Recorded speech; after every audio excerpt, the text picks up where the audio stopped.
Amy, welcome to Halloween Daily. Thank you so much for hanging out with us today. Thank you for having me. Well, we do kind of pride ourselves in having the icons of the horror industry here on the HCN channel whenever possible. And so let me start by welcoming you to that club. I mean, the success of M3GAN has been awesome to see. We love the movie, and of course your performance in it is awesome. So welcome to that esteemed club of movie horror icons. Thank you. Before we talk about M3GAN, though, we're Halloween Daily News, and we always kind of start these interviews talking a little bit about the Halloween holiday. And with you, of course, growing up in New Zealand, I'm curious. Do you and your family even celebrate Halloween? Are you familiar with the holiday, or do you kind of look at us over here in America and say, what are those weirdos doing on October 31st? Well, we don't celebrate it as much as you guys, that's for sure. But sometimes we do go out trick-or-treating and dress up in costumes, but it's nothing like you guys. So you have participated in some of the rituals, like you said, like trick or treating and costumes. Well, then I guess I'll ask because we normally do ask, what is your favorite Halloween candy and your favorite Halloween costume? Oh, I really like my favorite candy, I think, would be Reese's Peanut Butter Cups. They're so good. I love them so much. Yes. And Um, I last year I dressed up with my friends and we went in like masks and it was so Oh, I love fun. it. Very cool. Awesome. I love it. Um, so again, before we get to M3GAN, we like to get your origin story. And I know you're very young, your career is very at its beginning stages, so you're kind of still in the part of your origin story, I think. But before you started appearing on screen, you've been on stage for most of your life, it sounds like, from what I've read. Can you talk to us a little bit about your dance background and how that started and kind of how you first got interested in that? Well, I've always been dancing around the lounge in the house and then Hmm. one day I asked my parents if we could go to a dance class. And so they said, yeah, and then we went there.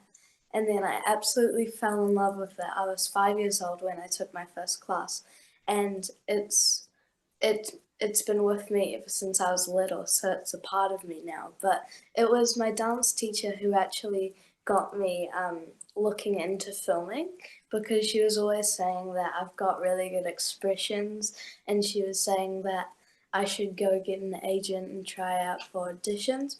Hmm. And then that's what I did, and I got the role of M3GAN. But in dancing, I've represented New Zealand in the Dance World Cup in Portugal. I have gone across the I've gone across the world representing New Zealand for international dance technique, and yeah. Wow, that is amazing that has taken you, like you said, around the world and you've won medals and been a champion. Um, did it seem like a big transition for you to take that advice of your dancing and start kind of looking for auditions, or did it seem like kind of the next natural step as you're kind of performing and competing in dance and then moving on to like putting that to use maybe in film work? Well, it was a really big difference. We were kind of like when she first came up with the idea, we were like, nah, that's not what we want to do. We want to do Hmm. dancing.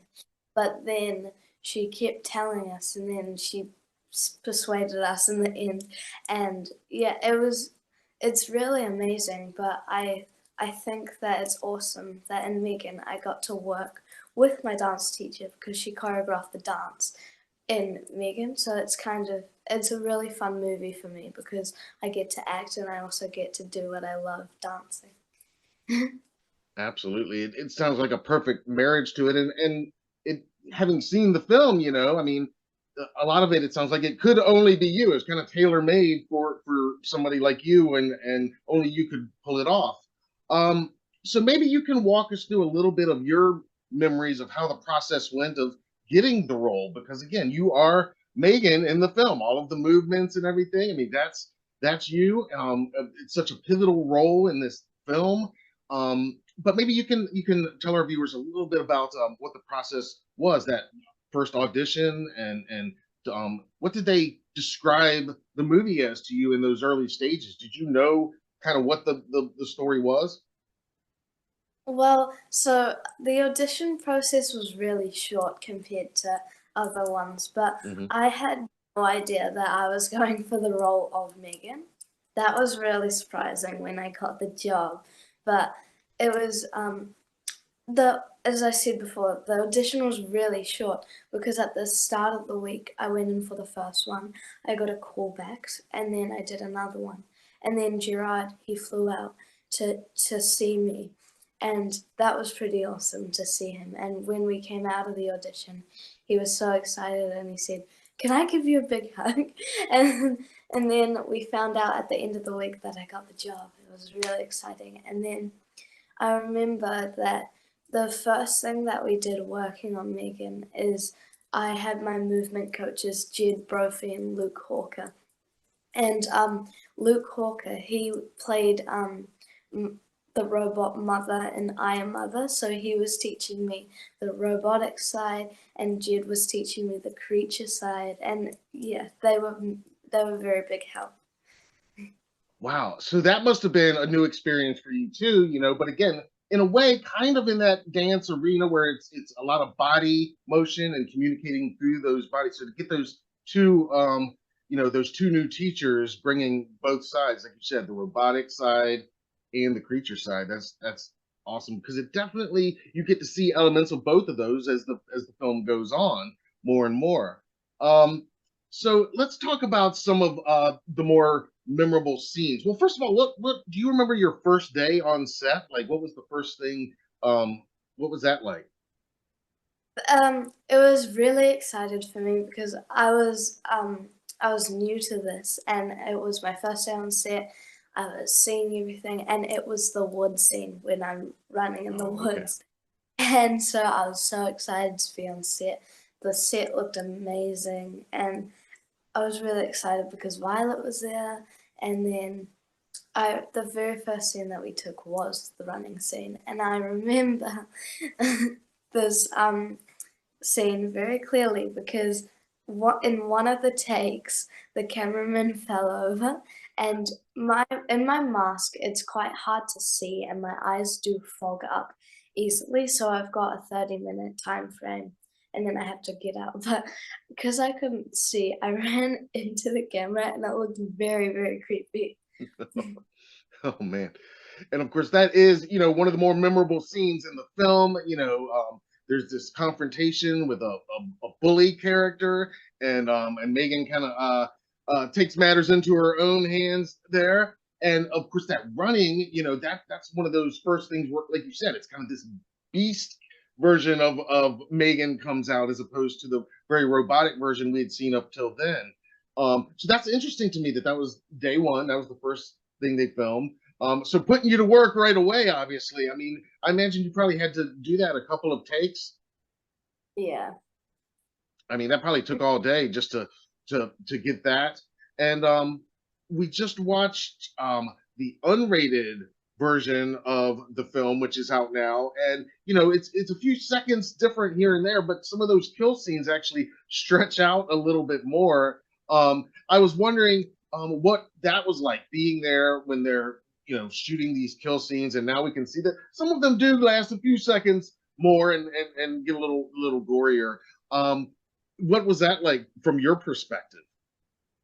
Well, for me, I really enjoyed filming those scenes, and I really appreciate that they would take me off set and they'd show me everything that they're using, and they'd also show me the blood and what it's made of, and it was just really sticky. That was the only downput of those scenes, but it was so much fun to film.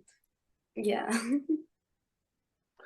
And of course, there's your performance is a combination, because we watched the behind the scenes footage. There's an animatronic that was used in certain scenes, operated by the crew, the puppeteers, and of course then there's the voice aspect, which is Jenna Davis. So Megan is this great combination of all three elements, I think, coming together. But I imagine that must have been a little weird for you, especially in the beginning, to see this life size Megan animatronic over here that is basically, for all intents and purposes, it is a robot Megan, kind of like in the movie, and that's kind of your co-star in the film. Was that a little jarring at first, was it just cool to see? I remember the first time I saw Megan, the robotic doll, the puppeteering one, and I was coming home from school, and we went in, and it was so amazing and cool to see her. But they did have some legs and heads and bits and bobs everywhere. That was a little bit creepy, but she looks so amazing. Absolutely. And you mentioned that when you were filming your scenes, you had to wear the mask. That must have been challenging. Like you said, after a few minutes, I guess it would start fogging up. But just the whole thing must have been challenging because when we wear Halloween masks and stuff, there's not much peripheral vision. It's usually even on well-made masks, it's always kind of sketchy. So to do all these movements and to have it so precise, I imagine it was all pretty well choreographed ahead of time. To do that with the mask, can you talk a little bit about how you were able to pull that off? Because that sounds extra challenging to me. Well, so the Moreau team and the puppeteers, they would give me what's called a practice mask, and it's basically exactly the same to all of the other masks, except it's not painted. But I'd go home and I'd put it on, and I'd just walk around the house and just kind of train myself into getting used to it. But once you're in it, you kind of get used to it. And then I would go in with Jed and Luke, and we would run scenes with the mask on, and then we'd take it off for a breather. We'd look at the next scene, and then we'd put it on, and just that's how I got used to it. And yeah. Um, can you walk us back a little bit? When did you? Because you said when you were auditioning, you didn't realize it was going to be for the title character. When did you realize that, or when did they let you know that, hey, we want you to be Megan? Well, I only realized once I got the job, because we weren't expecting it to for me to be Megan, let alone for this movie to go insane. Right. And so it was a big shock to us because Megan was my first big movie, so it was very exciting. And I didn't realize until I was told by my mom, and I was just so excited. I was bouncing off the walls, and I couldn't believe it. It took me a couple of days to actually realize that I got the role as Megan. That is so awesome. Now, let's talk about another sequence that is like, probably the most talked about, most popular sequence in the film. And it's a combination, it's a kill, it's a chase scene, and it starts with Megan kind of doing this dance. And so I'm very curious how all that came about. Was that originally in the script? I mean, how did all of that come about? Because that is certainly one of the sequences that everybody has been talking about, and it kind of caught fire even before the film's release. Yeah. So, the dance scene was actually never in the script, and Gerard was just every time he was looking at my videos and seeing how well I dance, he was Mhm. getting like more and more excited. And then he texted us one night, and he was saying, "How would you feel about doing a dance?" And we were like, "Yeah." And then he was like, "Do you think you could arrange your dance teacher to help choreograph it?" And we were like, "Yeah." And it was really excited. I was really excited. I mean, and so one day, and then the next day we went in, and then he gave us like a list of things that he wanted the dance to look like. And then me and my dance teacher, Kylie Norris, we went to the dance studio and we practice different styles of the dance, and then Gerard picked his favorite one. And the rest is history, I guess. Um, did you have to do a lot of takes on that? Because that's all you, right? I mean, there's were they using wires at all in that scene for that flip or anything? No, that was all me. Oh wow. It 4 takes, but I thought it was pretty funny because I could hear them on the radio saying, "Everybody come look at this, come look at this." And then so more crew members were coming in to watch the dance. It was so funny, but that was definitely my favorite scene. I was going to ask that which one was your favorite to shoot, but it was that one. Awesome. And you mentioned Violet a minute ago. I mean, obviously you and her share a lot of screen time and worked very closely together, and she's great in the film as well. Can you talk to us a little bit about that? You know, getting to know her and having somebody else kind of in your age group there on set with you. So the first time I met Violet, I was very excited to see her, and then we became best friends really quickly. And then the more we worked on the job, the more closer we'd get. But my favorite memories were when we were like off screen and we were just hanging about, and it was just it's amazing. Violet's such a clever girl, and I just love her so much. Is that your favorite? I was going to ask what your favorite memory or experience from that whole on-set shooting period was.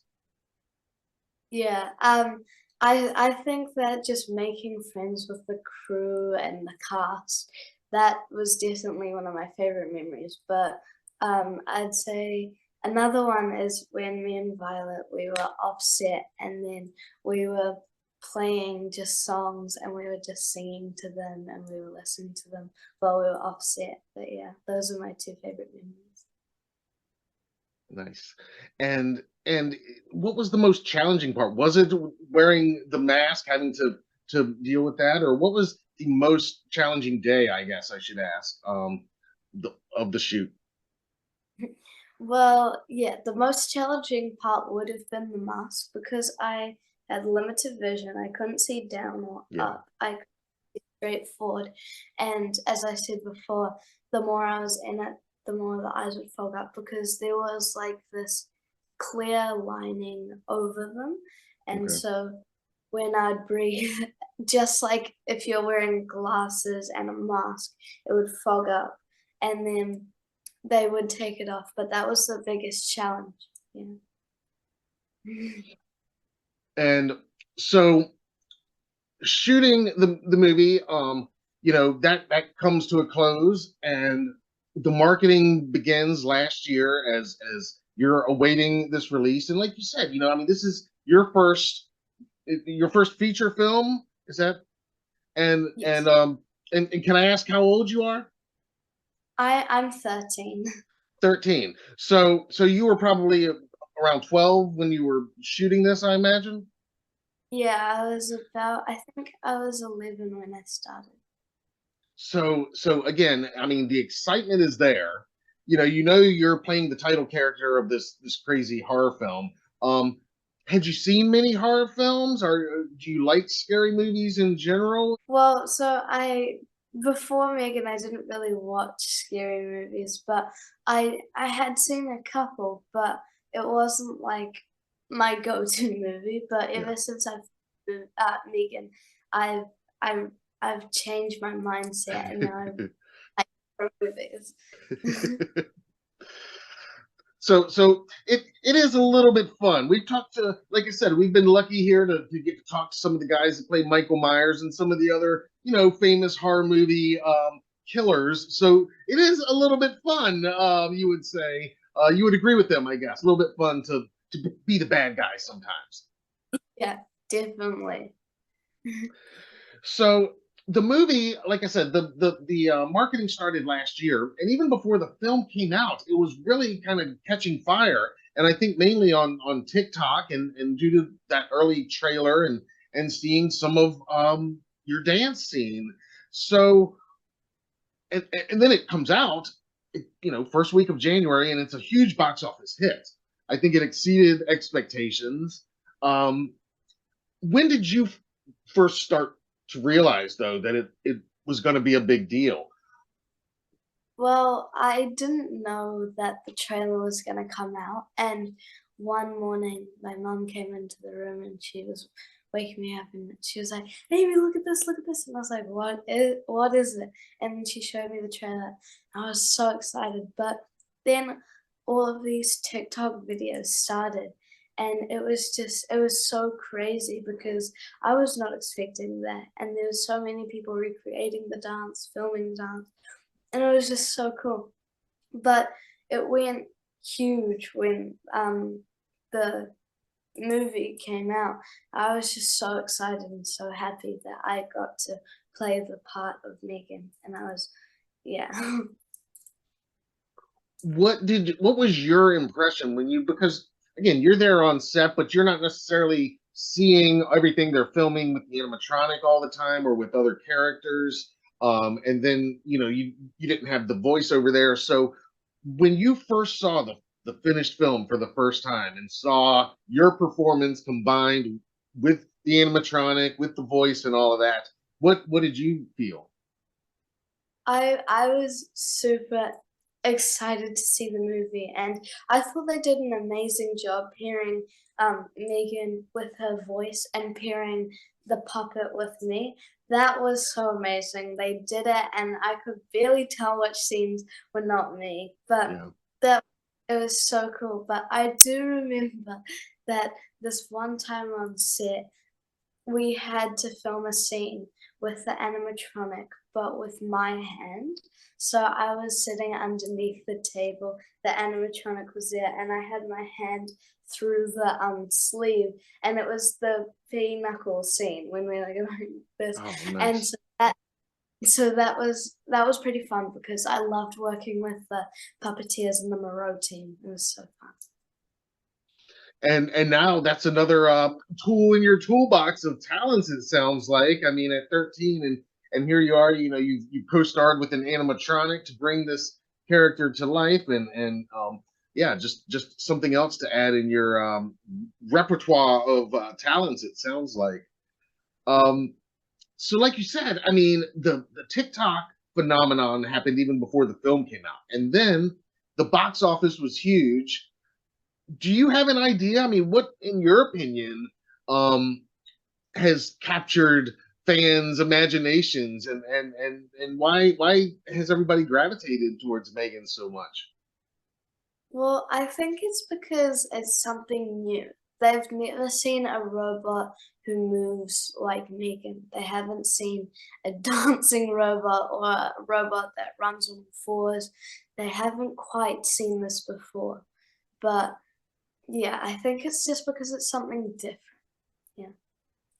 Absolutely, and I think that's a great point. But yeah, we've seen some killer robots over the years, but this is a new evolution in some ways, and you're definitely at the core of that. So again, I mean, it's just awesome to see how all the elements came together, and watching some of that behind the scenes footage of you in the mask and filming, and then they would, how they would work the animatronic, which again, it just, I imagine it would be almost unnerving to have Megan actually standing right over there, just kind of keeping an eye on everybody as you guys are going about it. But it sounds like you handled it perfectly.